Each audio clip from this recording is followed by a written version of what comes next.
Morning mga ka-59.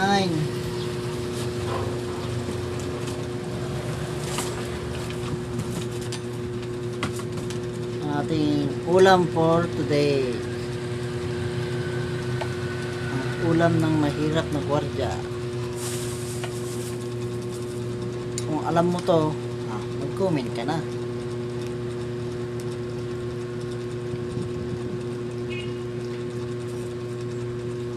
Mas masarap yung ganito, maliit pa, para siyang sitaw, hindi mo na siya babalatan.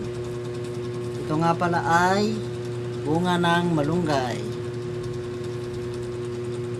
Sarap ito mga idol. Igigisa, pwede rin pakbit. Haluan mo ng laman ng kamote.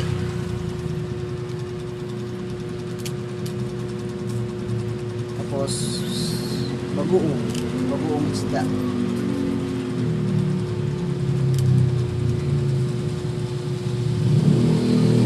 Ito lang ang buhay.